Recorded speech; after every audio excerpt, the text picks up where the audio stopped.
ओम शांति। आज बाबा ने कहा है कि सच्चे दिल पर साहेब राजी। फिर बाबा कहते हैं कि इस सड़ी हुई दुनिया से और सड़े हुए शरीर से ममत निकाल दो और एक बाप और एक घर को याद रखना। फिर बाबा कहते हैं कि विक्रमाजीत बनने के लिए अमृत वेले बाप को उठ के याद करना है। और बाबा कहते हैं कि सबसे लकी वह है जो याद और सेवा में सदा बिजी रहते हैं। अब मुरली को सुनते हैं विस्तार से। और आज 11 मार्च है, हमारी गुलजार दादी, प्यारी दादी का स्मृति दिवस है। सभी लोगों को दादी की ओर से याद प्यार स्वीकार हो। आज तारीख है 11/3/2022। प्रातः मुरली ओम शांति। बाप दादा मधुबन। मीठे बच्चे, यह तुम्हारा अंतिम जन्म है, इसलिए विकारों का संन्यास करो। गेट बंद करो। इस अंतिम जन्म में रावण की जंजीरों से अपने को छुड़ाओ। आज का प्रश्न है, बाप का सहारा किन बच्चों को मिलता है? बाप किन बच्चों से सदा राजी रहता है? उत्तर है, बाप का सहारा उन्हें मिलता जो सच्चे दिल वाले हैं। कहा जाता है सच्ची दिल पर साहेब राजी। जो बाप के हर डायरेक्शन को अमल में लाते हैं, बाबा उनसे राजी रहता है। बाप का डायरेक्शन है, याद में रह पवित्र बन फिर सर्विस करो। किसको रास्ता बताओ? शूद्रों के संग से अपनी संभाल करो। कर्मेंद्रियों से कभी बुरा काम नहीं करना। जो इन सब बातों की धारणा करते हैं, बाप उनसे राजी रहता है। आज का गीत है, मुझको सहारा देने वाले दिल कहे तुमको शुक्रिया। ओम शांति। ओम शांति। बच्चे यहाँ ज्ञान सुन रहे हैं। किसका ज्ञान? क्या शास्त्रों का? नहीं। बच्चे जानते हैं कि शास्त्रों का ज्ञान तो सभी मनुष्य मात्र लेते हैं। हमको यहाँ परमपिता परमात्मा ज्ञान देते हैं। कोई भी शास्त्र आदि पढ़ने अथवा अध्ययन करने वाले सन्यासी ऐसे नहीं कहेंगे। वो कोई ज्ञान नहीं सुनाते हैं। कोई भी सत्संग में जाओ तो मनुष्य बैठा होगा, उनको शास्त्री जी, पंडित जी व महात्मा जी कहेंगे। नाम का ताल्लुक़ रखते ही हैं मनुष्य के साथ। यहाँ बच्चे जानते हैं हमको कोई मनुष्य ज्ञान नहीं देते, परंतु मनुष्य द्वारा निराकार परमपिता परमात्मा ज्ञान देते हैं। यह बातें कोई भी सत्संग में नहीं सुनाई जाती हैं। भाषण करने वालों की बुद्धि में भी यह बातें नहीं हो सकती। हमको भी जो ज्ञान दे रहा है वह कोई मनुष्य व देवता नहीं है। भले इस समय देवी देवता धर्म नहीं है, फिर भी ब्रह्मा विष्णु शंकर सूक्ष्म वतनवासी जो हैं उन्हों का तो नाम गाया जाता है। लक्ष्मी नारायण आदि यह सब हैं दैवी गुण वाले मनुष्य। इस समय सब हैं आसुरी गुण वाले मनुष्य। कोई भी मनुष्य नहीं समझते कि हम आत्मा हैं। फलाने द्वारा परमात्मा हमको ज्ञान दे रहे हैं। वह तो समझते हैं फलाना महात्मा, फलाना शास्त्री हमको कथा सुना रहे हैं, वेद शास्त्र आदि सुना रहे हैं, गीता सुना रहे हैं। बाप कहते हैं मैं तुमको ऐसे शास्त्रों की बातें सुनाता नहीं हूँ। तुम तो अपने को आत्मा निश्चय करते हो और फिर कहते हो पतित पावन आओ। सर्व का दुख हरता सुख करता वह है। सर्व का शांति दाता, सर्व का मुक्ति जीवन मुक्ति दाता, वह तो कोई मनुष्य हो नहीं सकता। मनुष्य सवेरे सवेरे उठकर कितनी भक्ति करते हैं। कोई भजन गाते हैं, कथा करते हैं। किसको कहा जाता है? इसको कहा जाता है भक्ति मार्ग। भक्ति मार्ग वालों को यह मालूम नहीं कि भक्ति मार्ग क्या होता है। यहाँ सब जगह भक्ति ही भक्ति है। ज्ञान है दिन, भक्ति है रात। जब ज्ञान है तो भक्ति नहीं, जब भक्ति है तो ज्ञान नहीं। द्वापर कलयुग है भक्ति, सतयुग त्रेता है ज्ञान का फल। वह ज्ञान का सागर ही फल देते हैं। भगवान क्या फल देगा? फल माना वर्षा। भगवान वर्षा देगा मुक्ति का, साथ में मुक्ति धाम ले जाएगा। इस समय मनुष्य इतने हो गए हैं जो रहने की जगह नहीं है, अनाज नहीं है, इसलिए भगवान को आना पड़ता है। रावण सबको पतित बनाते हैं, फिर पतित पावन आकर पावन बनाते हैं। पावन बनाने वाला और पतित बनाने वाला दोनों ही अलग अलग हैं। अब तुम जान गए हो कि पावन दुनिया को पतित बनाने वाला कौन है और पतित दुनिया को पावन बनाने वाला कौन है। कहते हैं पतित पावन आओ, एक को ही बुलाते हैं, सर्व का पालन करता एक है। सतयुग में कोई विकारी हो नहीं सकता। पतित अर्थात जो विकार में जाते हैं, सन्यासी विकार में नहीं जाते, इसलिए उनको पतित नहीं कहेंगे। कहा जाता है पवित्र आत्मा 5 विकार का संन्यास किया हुआ है। नंबर 1 विकार है काम। क्रोध तो सन्यासियों में भी बहुत है। स्त्री को छोड़ते हैं, समझते हैं उनके संग में मनुष्य निर्विकारी रह नहीं सकते। शादी का मतलब ही यह है, सतयुग में यह कायदा नहीं। बाप समझाते हैं बच्चे वहाँ पतित कोई होता ही नहीं। देवताओं की महिमा है सर्वगुण संपन्न, संपूर्ण निर्विकारी, मर्यादा पुरुषोत्तम। रावण राज शुरू होता ही है द्वापर युग से। बाप खुद कहते हैं काम को जीतो, तुम मुझे याद करो और पवित्र दुनिया को याद करो तो तुम पतित नहीं बनेंगे। मैं पावन दुनिया स्थापन करने आया हूँ। और दूसरी बात, एक बाप के बच्चे ब्राह्मण ब्राह्मणियाँ तुम आपस में भाई बहन ठहरे। यह बात जब तक अच्छी तरह किसकी बुद्धि में नहीं बैठेगी तब तक विकारों से छूट नहीं सकते। जब तक ब्रह्मा की संतान ना बने तब तक पावन बनना बड़ा मुश्किल है, मदद नहीं मिलेगी।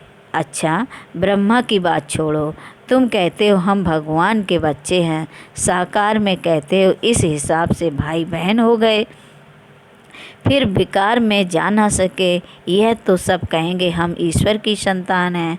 और बाप कहते बच्चे मैं आ गया हूँ, अब जो मेरे आकर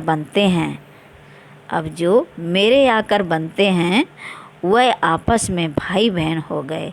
ब्रह्मा द्वारा भाई बहन की रचना होती है तो फिर विकार में जा ना सके।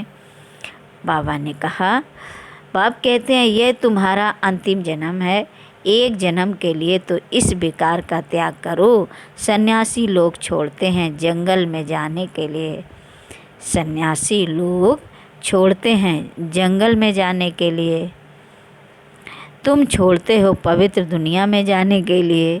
सन्यासियों को कोई टेम्पटेशन नहीं है। गृहस्थी लोग उनको बहुत मान देते हैं परंतु वह कोई मंदिरों में पूजने लायक नहीं बनते हैं। मंदिर में पूजने लायक हैं देवताएं, क्योंकि उन्हों की आत्मा और शरीर दोनों पवित्र होते हैं। यहाँ हमको पवित्र शरीर मिल ना सके, यह तो तमो प्रधान पतित शरीर है। 5 तत्व भी पतित हैं, वहाँ आत्मा भी पवित्र रहती है तो 5 तत्व भी सतो प्रधान पवित्र रहते हैं। अभी आत्मा भी तमो प्रधान तो तत्व भी तमो प्रधान है, इसलिए बाढ़ तूफान आदि कितने होते रहते हैं। किसको दुख देना यह तमो गुण है। सतयुग में तत्व भी किसको दुख नहीं देते हैं। इस समय मनुष्य की बुद्धि भी तमो प्रधान है, सतो रजो तमो में भी जरूर आना है, नहीं तो पुरानी दुनिया कैसे हो जो फिर नई बनाने वाला आए।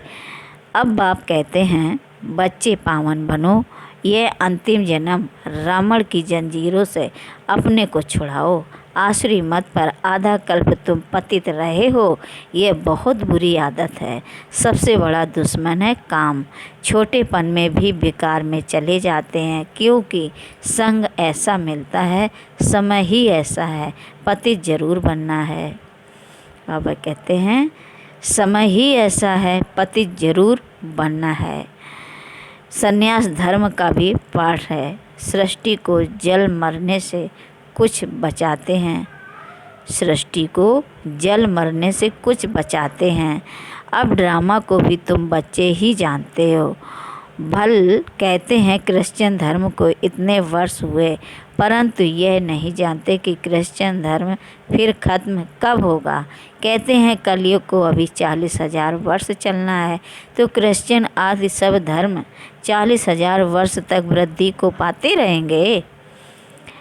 नहीं, अब 5,000 वर्ष में ही जगह पूरी नहीं रही तो 40,000 वर्ष में पता नहीं क्या हो जाए। शास्त्रों में तो बहुत गपोड़े लगा दिए हैं, इसलिए कोई बिरला ही इन बातों को समझ कदम कदम श्रीमत पर चलते हैं। श्रीमत पर चलना कितना डिफ़िकल्ट है, यानी कठिन है।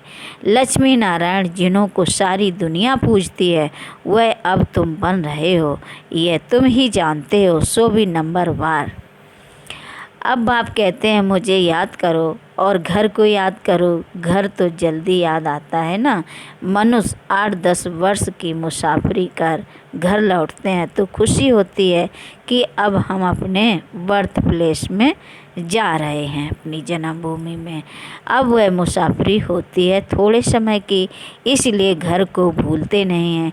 यहाँ तो 5,000 वर्ष हो गए हैं, इसलिए घर को तो बिल्कुल ही भूल गए हैं।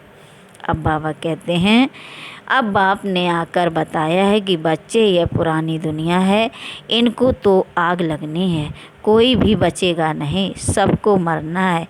इसलिए इस सड़ी हुई दुनिया और सड़े हुए शरीर से प्यार मत रखो। शरीर बदलते बदलते 5,000 वर्ष हुए हैं, 84 बार शरीर चेंज करते आए हैं।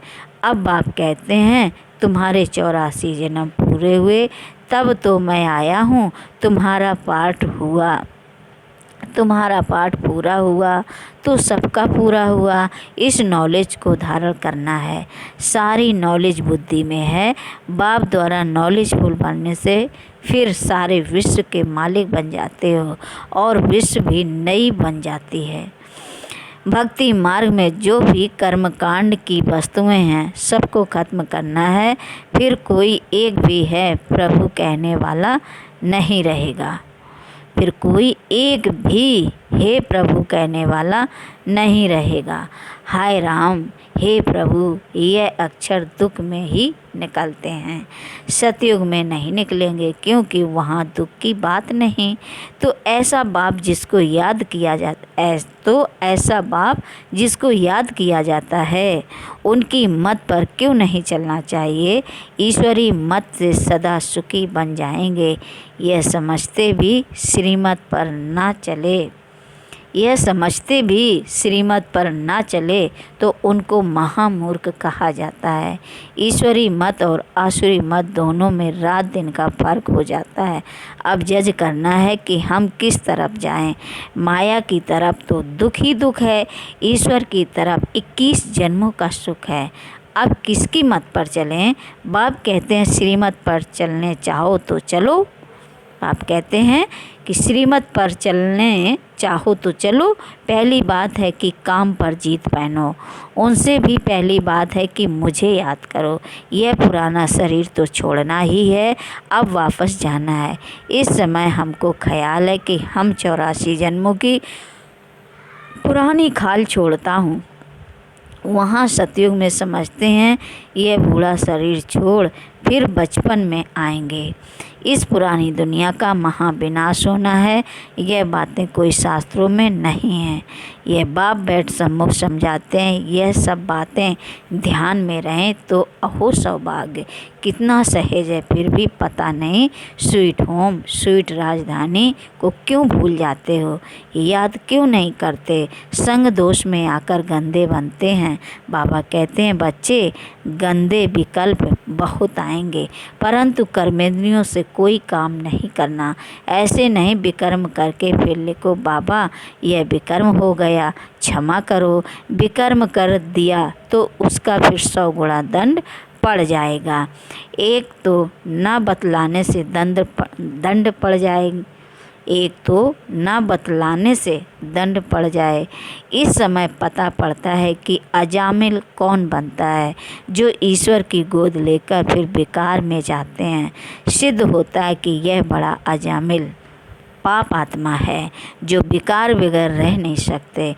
बाइस्कोप सिनेमा सबको गंदा बनाने वाला है। तुम्हें कोई भी विकार से दूर भागना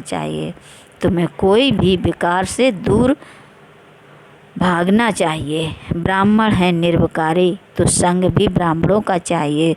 शूद्रों के संग में दुखी होते हैं।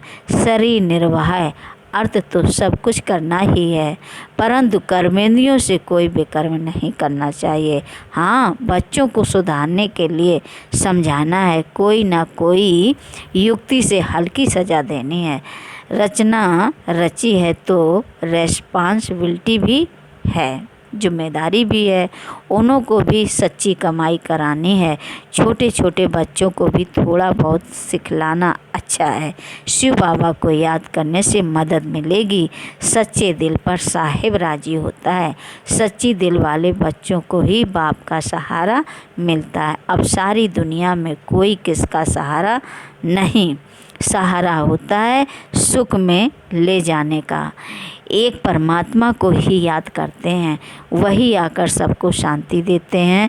सतयुग में सब सुखी हैं, बाकी सब आत्माएं शांति देश में रहती हैं।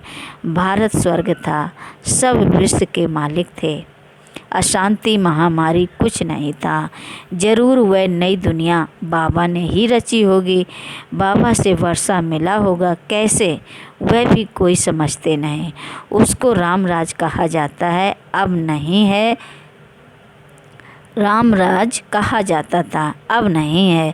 था तो सही ना, वही भारत जो पूजता वह पुजारी बना है, फिर पूज जरूर बनेगा। अभी तुम पुरुषार्थ कर रहे हो। शिव भगवान बात श्री कृष्ण की आत्मा अंतिम जन्म में सुन रही है, फिर कृष्ण बनने वाली है। सवेरे उठकर बाबा को याद करना है, वह टाइम बहुत अच्छा है। वाइब्रेशन भी शुद्ध रहता है। जैसे आत्मा रात को थक जाती है तो कहती है मैं डिटैच हो जाती हूँ, तुम्हारा भी यहाँ होते हुए बुद्धि योग वहाँ लगा रहे। अमृत वेले उठकर याद करने से दिन में भी याद आएगी, यह कमाई है। जितना याद करेंगे उतना विक्रमाजीत बनेंगे। धारणा होगी, जो पवित्र बनते हैं, याद में रहते हैं, वही सर्विस कर सकेंगे। डायरेक्शन पर चलते हैं तो बाबा राजी होते हैं। पहले सर्विस करनी है, सबको रास्ता बताना है। योग का रास्ता बताने के लिए भी ज्ञान देंगे ना। योग में रहने से विकर्म विनाश होंगे। साथ में चक्र को भी फिराना है, रूप बसंत बनना है। फिर पॉइंट भी आती रहेगी। अच्छा, ओम शांति। अब बाबा बच्चों से नमस्ते करते हैं। मीठे मीठे शकील दे बच्चों प्रति माता पिता बाप दादा का याद प्यार और गुड मॉर्निंग।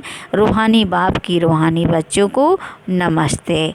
हम रूहानी बच्चों की मीठे मीठे रूहानी बाप दादा को याद प्यार और नमस्ते नमस्ते। शुक्रिया बाबा। मुरली का पॉइंट है धारणा के लिए मुख्य सार। इस सड़ी हुई दुनिया और सड़े हुए शरीर से ममत्व निकाल एक बाप को और घर को याद करना है।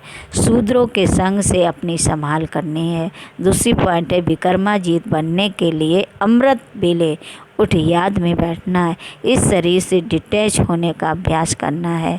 आज का मधुर वरदान है पुराने संसार और संस्कारों की आकर्षण से जीते जी मरने वाले यथार्थ मर जीवा भव। यथार्थ जीते जी मरना अर्थात सदा के लिए पुराने संसार व पुराने संस्कारों से संकल्प और स्वप्न में भी मरना माना परिवर्तन होना। उन्हें कोई भी आकर्षण अपनी ओर आकर्षित कर नहीं सकते। वह कभी नहीं कह सकते कि क्या करें, चाहते नहीं थे लेकिन हो गया। कई बच्चे जीते जी मर कर फिर जिंदा हो जाते हैं। रावण का एक सिर ख़त्म करते तो दूसरा आ जाता है, लेकिन फाउंडेशन को ही ख़त्म कर दो तो रूप बदल करके माया वार नहीं करेगी। आज का स्लोगन है सबसे लकी वो है जो याद और सेवा में सदा बिजी रहते हैं। ओम शांति। वीडियो पसंद आए तो लाइक करें और सब्सक्राइब करें प्लीज़।